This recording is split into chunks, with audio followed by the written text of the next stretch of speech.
This is the Bellagio Casino in Las Vegas. It's 2 in the morning, and the tables are still full.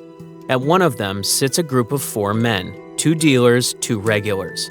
According to investigators, this moment marks the end of a 2-year operation. For months, they've been quietly draining money from one of the most secure casinos in the world.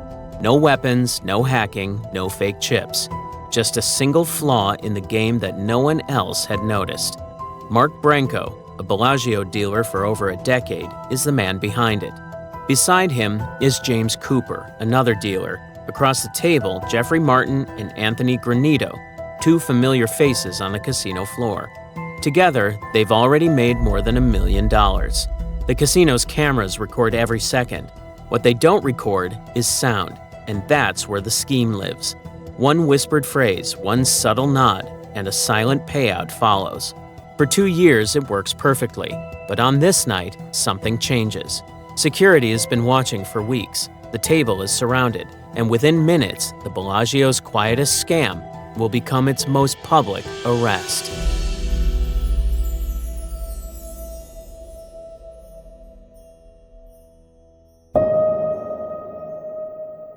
The year is 2012. Mark Branco has spent most of his adult life standing behind the green felt tables of the Bellagio. The job was supposed to be temporary, but in Las Vegas, temporary often becomes permanent. To tourists, the Bellagio is the symbol of glamour, chandeliers, champagne, the sound of easy money.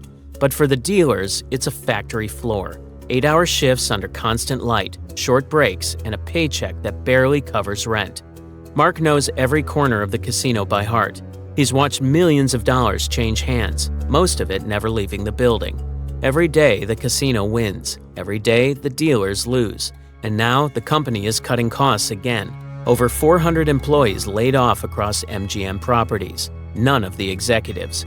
Only the table staff, the ones who built their lives around the job. At 42, Mark's future looks like a dead end. Late shifts, tired eyes, less money each year. He's not alone. His friend James Cooper Jr., another longtime dealer, is in the same position. Both men have worked hundreds of nights together, running games for people who tip without looking and lose without caring. One evening, after a long shift, Mark meets 2 casino regulars at a small pizza joint off the strip. The place is half empty, a few locals sitting quietly at the counter. With him are Jeffrey Martin, a former minor league baseball player turned gambler, and Anthony Granito, a local friend buried in debt. They've all been around the tables long enough to know the truth. The house always wins, and they're the ones who keep it running. The frustration has built for years. They talk about layoffs, rising rents, broken promises. The conversation circles the same theme. Everyone's broke, except the casino. Then, Mark lowers his voice. He says he's found something, a small gap, a weakness in the system. No cards marked, no dice loaded. Just a way to turn the casino's own rules against itself. It sounds impossible, but Mark isn't guessing. He's seen it happen night after night when the game gets loud, when the pit bosses look away, and when the chaos gives you seconds to act. He explains the opportunity sits inside one of the noisiest games on the floor, craps. A game built on speed, shouting, and constant motion. A game so chaotic that even the staff can lose track of what's happening. For the first time in years, the table falls silent. The idea is simple, almost too simple. If it works, the Bellagio will never notice. That night, the 4 men leave the pizza place with a plan. They're not stealing chips. They're not touching the dice. They're going to make the Bellagio pay. Quietly, one roll at a time. Craps is loud by design. Players shout, dealers call, the stickman narrates each roll. The game moves faster than most people can follow. That speed is what Mark plans to use. At most tables, a bet must be placed physically on the felt. Chips are proof. At the Bellagio, for certain one-roll side bets, the hot bets, the procedure is different. A player can call a hot bet verbally. The dealer is trusted to remember it and pay if the roll lands right. That trust is the gap. A hot bet is simple. You call a specific combination, a 2 and a 5, a pair of 3s. The payout is large because the real odds are punishing. A hard way pays more because it's rare. The house calculates payout tables on the fly. The dealer records the bet in their head. The The boxman records chips when present, and the camera watches without hearing. Mark explains the mechanics in plain terms. If a hot bet is called and the bet is placed verbally, the dealer must remember and pay from the pot when it hits. If no one ever announces the bet or places chips, there is no physical trace. No chips down, no ledger entry, no record. They tested once, quietly, on a slow August night in 2012. Mark and James are on duty. Jeffrey and Anthony are the players, blending into the floor. The table is busy, a perfect cover. Drinks, chatter, the usual distractions. No boxman between them for part of the shift. Jeffrey calls a hot bet so low that, to anyone watching, it sounds like the noise of the table. He mumbles it. James hears it and nods. The dice are thrown. The roll hits the numbers. James pays the win as if the chips had been on the felt. No one notices. Surveillance shows only hands and dice. There is no audio to record a verbal bet. The payout appears legitimate on camera. They run more tests across a few weeks. Small wins at first. They keep the amounts conservative. The goal is not to attract attention. They take just enough to cover bills and keep a low profile. Each success gives them confidence. Each successful night proves the loophole is real. Two dealers working together create the operational advantage. One handles the base table, the other tracks side bets. When the floor is crowded, the chaos hides subtle clues, a glance, a whispered phrase, a small nod. Graveyard shifts make it easier. Fewer supervisors on the floor, surveillance is thinner. Sometimes there is no boxman at the table. Sometimes the boxman is distracted. They build a routine. The dealers know how to call it. The players know how to act. The signals are simple. The wins are recorded in memory but not on paper. The system generates no obvious pattern on the surface. Still, nothing about the method is flashy. There are no rigs, no marked dice. It is procedural exploitation, not technical tampering. That makes it both elegant and fragile. A single mistake or a single observant witness could expose it. For now, the plan works. The Bellagio keeps paying. The four of them are starting to feel that slow, quiet rush taking what has always been taken from them. They are careful. They are discreet. They tell themselves this is small justice. They do not yet know how long that justice will last. They refine the routine into a procedure. Roles are fixed. Mark and James rotate as dealers. Jeffrey and Anthony rotate as players. Each knows when to speak, when to fold into the noise, and when to disappear. They practice timing without practicing. By working the tables night after night, they learn the precise rhythm of the game. The signal is basic. A low voice, a half-hidden phrase, a small tilt of the head. Not a conspiracy, not a script. Just a set of gestures trained to vanish inside the game's chaos. When the table is at its loudest, a hot bet is called so softly that only the dealer hears it. If the roll matches, the dealer pays as if chips were laid down. If it does not, nothing is recorded. The house thinks it's the usual randomness of the floor. They avoid extremes. Early on, they limit payouts, small enough to pass as variance, large enough to matter. They take regular losses on the pass line and place normal bets to create plausible patterns. When comps arrive, they accept them without celebration and spend little. Their lifestyle does not change. The wins do not attract attention. Timing matters. Graveyard shifts become their cover. Fewer supervisors, less staff presence. The camera system overhead records motion but no sound. It captures the roll, the hands, the chips, but not the words between player and dealer.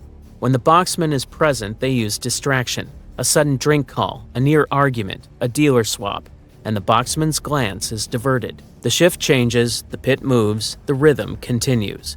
They learn the edge of normal.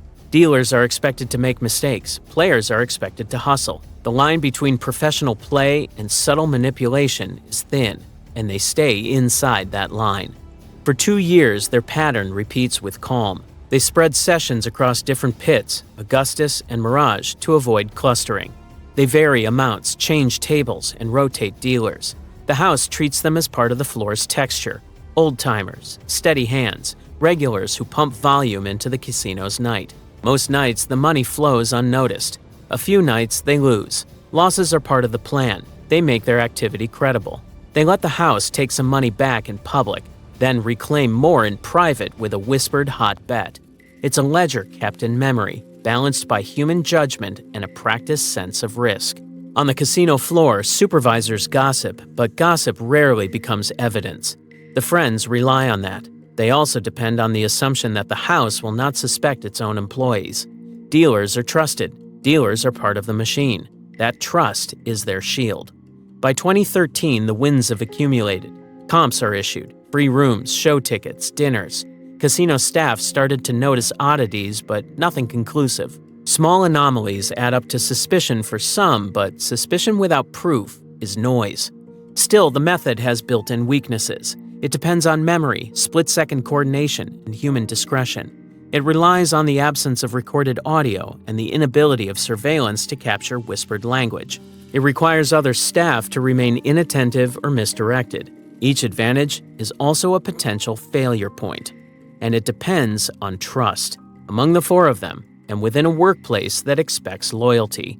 That trust is brittle. A single dealer with a guilty conscience could tilt the balance.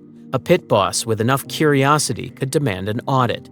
A statistician could model their wins and ask a question that cannot be answered by pattern alone. For now, none of those things stop them. For now, they keep winning. The quiet siphon grows. The Bellagio continues to push chips into the middle and to collect far more than it pays. Outside, the strip keeps spinning. Inside, the four friends run a small, precise theft that looks indistinguishable from ordinary luck. But by early 2014, small details begin to drift out of alignment. It starts with a pit boss during a quiet night shift. He notices a payout that doesn't match the table's rhythm. A hot bet settled too fast with no chips visible. He doesn't confront anyone. He just frowns, makes a mental note, and keeps moving. Days later, another dealer stacking chips nearby spots a strange flow of play. The same two players winning too often on one-roll bets. He tells himself it's coincidence, but he mentions it to a colleague during a smoke break. The comment travels. Inside the Bellagio, every table is monitored, logged, and archived. Wins and losses pass through automated systems that track payout ratios. Occasionally, those systems flag sessions for deeper review.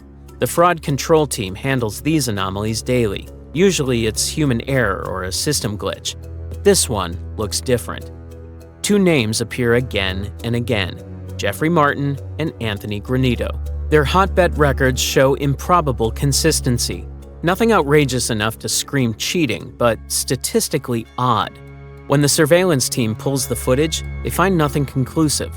Just dice rolling, payouts made, hands moving. There's no audio, and that's where the proof should be. Still, suspicion lingers. Shannon Tibbetts, Bellagio's fraud supervisor, is briefed on the pattern. She's methodical and persistent, known for noticing what others ignore. She flags the accounts for observation. Meanwhile, the four friends continue without knowing they're being watched. They believe their control is total. Their shifts remain predictable, their actions routine. Each night repeats the same choreography: the glance, the mumble, the nod. But small inconsistencies are stacking up. A few bets misaligned, a few rolls where the camera matches movement that doesn't match the payout. Nothing enough for an arrest, but enough for a question. The casino doesn't confront them yet. It lets them keep playing, collect more footage, build a case. In the pits, whispers grow. Dealers gossip quietly about strange luck, about hot bets always hitting. Most think it's just rumor, but one or two staff members start watching closer. By the summer, the quiet confidence the group once felt is turned into habit, and habit makes them predictable. Their luck looks too clean. The game that once hid them is now revealing their pattern, one roll at a time. The house hasn't moved yet, but it's preparing to, and when it does, the numbers will be impossible to argue with. Inside the Bellagio's fraud control office, the case now has a name. It's listed internally, coded for discretion. Only a few people know what it refers to, but everyone understands its weight. At the center of it is Shannon Tibbetts. Her job is to find patterns that shouldn't exist. She begins by pulling every session involving Jeffrey Martin and Anthony Granito from the past 2 years. Hundreds of hours of footage, thousands of individual rolls. She notes every payout, every hot bet, every result. She sends the data to the casino's mathematics department. It's a routine procedure. Whenever probability doesn't make sense, math confirms what instinct already suspects. A week later, the report came back. Doesn't just raise suspicion, it ends debate. The casino statistician calculates the probability of those players winning that many one-roll bets over that period. The number is microscopic: 452 billion to 1. It's the kind of ratio that erases coincidence. The casino doesn't need to prove how they cheated yet, only that they must have. Surveillance analysts rewatch the recordings with fresh eyes. They slow them frame by frame, focusing on the dealer's hands, the timing of the payouts, the reaction of players. A pattern emerges. Certain dealers pay instantly, without verifying chips. Certain players never seem surprised when they win. Every time Mark or James deals, the same two players are on the floor. Every time, the sequence repeats. Call, roll, payout. To outsiders, it looks normal, but now that the pattern is visible, it can't be unseen. Bellagio management keeps the investigation internal. No police, no gaming board. Not yet. The goal is evidence. They start comparing the players' comp accounts. Both men have earned tens of thousands of dollars in rewards, but barely used them. Unclaimed perks, untouched rooms, unused dinners. It doesn't match the behavior of typical winners. Tibbetts begins interviewing staff quietly. She avoids formal reports that could alert the suspects. She asks small questions, collects small answers. Most dealers say nothing. Some admit seeing something odd, a payout made without chips on the felt, a mumble instead of a call. One name surfaces repeatedly, a dealer who saw too much and kept it to himself. It's all the confirmation Tibbetts needs to escalate. She drafts a confidential memo. The next phase is surveillance coordination. The fraud team will monitor the next session live, with multiple angles, and record every payout in real time. For now, the four men continue to operate as usual. They have no idea that every eye above them is locked in. They think they've perfected the system, but what they've really perfected is a pattern, and patterns are what the house was built to find. The tension inside the Bellagio control room is quiet but sharp. Everyone knows the pattern is real. What's missing is confirmation, a human voice to say what the cameras can't. And then it happens. A dealer, whose name never appears in any public report, steps forward. He's not part of the scam, but has worked the same floor long enough to recognize it. During a private conversation with the supervisor, he admits he's seen the signs, the glances, the whispered calls, the nods between dealer and player that never make sense. His account aligns perfectly with the data. It fills the gap the surveillance footage couldn't cover. The casino now has three pieces: the math, the video, and the witness. Together, it's enough. Shannon Tibbetts keeps the disclosure quiet. She builds the timeline with precision. Every roll, every dealer, every win. She coordinates with MGM's corporate investigators and the Nevada Gaming Control Board. The decision is made to stage an operation. No warnings, no questioning. They'll catch them in the act. Mark Branco and James Cooper remain unaware. To them, nothing feels different. The tables still run as usual. Surveillance cameras still hum quietly above the floor. The casino noise hides everything. On the 5th of July, 2014, Independence Day weekend, the casino is at full capacity. The noise on the floor is thick. Dice clattering, coins dropping, drinks being served nonstop. It's the perfect cover, the kind of night when no one looks too closely at anything. At one of the craps tables, the four men take their places. Mark Branco and James Cooper on the inside of the felt, moving chips with quiet precision. Jeffrey Martin and Anthony Granito at the rail, looking relaxed. Everything feels familiar. They've done this dozens of times. The gestures, the sequence, the rhythm. It's second nature now. They believe they've outlasted the odds, that the small profits they've pulled have gone unnoticed among the millions flowing across the floor every night. But what they don't see is the shift in the air around them. Above the table, surveillance cameras are focused in tighter than ever. In the pit, plainclothes security and state agents have taken position. The first few rolls pass normally. Jeffrey loses small bets, wins a few back. Anthony watches the dice, waiting for the right moment. Then, mid-roll, he leans slightly forward, his voice low, almost drowned out by the table. Mark nods once. The dice roll. It hits. The payout is quick, clean, routine, exactly the kind of move they've done 100 times before. Except this time, the payout is timestamped, cataloged, and witnessed live by the Nevada Gaming Control Board. From the corner of the pit, an agent gives a small gesture. 2 seconds later, 2 security officers step forward. One clamps a hand on Jeffrey's shoulder, another on Anthony's. The table freezes. The dice stop moving. The crowd falls silent. Mark looks up, confused at first, then realizes what's happening. The lights above the table feel brighter. Cameras are still rolling. They're surrounded. In less than a minute, it's over. The Bellagio doesn't make arrests quietly. Guests nearby watch as gaming control agents lead them off the floor. The 2 players first, then the dealers. A few gamblers whisper. Others keep rolling dice at nearby tables as if nothing happened. To the casino, the message is clear. The house always finds the leak. That night, their 2-year run ends with the sound of dice still bouncing in the background. The next morning, the footage is already on the desk of MGM's legal department. The investigation moves from the floor to the courtroom. The investigation covers everything: bank accounts, phone records, surveillance archives. Every session they've ever touched is analyzed. The numbers tell the story in sequence. 76 sessions over 2 years, more than $1 million in total payouts, nearly $400,000 in confirmed profit after losses. The charges are formal: cheating at gambling and theft, both felonies under Nevada law. Each man faces prison time and restitution. In 2016, the trials begin in Clark County District Court. Prosecutors frame the scheme as calculated and deliberate. They show the odds analysis, 452 billion to 1, and call it statistical impossibility. They play slowed surveillance clips showing the nods, the eye contact, the phantom bets. Mark Branco breaks first. He admits the plan. He says it started small out of frustration. He thought it was harmless, a way to take back what the casino took every day from its workers. In the courtroom, that defense doesn't matter. The Bellagio calls it greed. The sentences are heavy. James Cooper, who cooperated early, received 5 years. Jeffrey Martin and Anthony Granito get 3 to 8.5. Granito suffers a heart attack when he hears the verdict.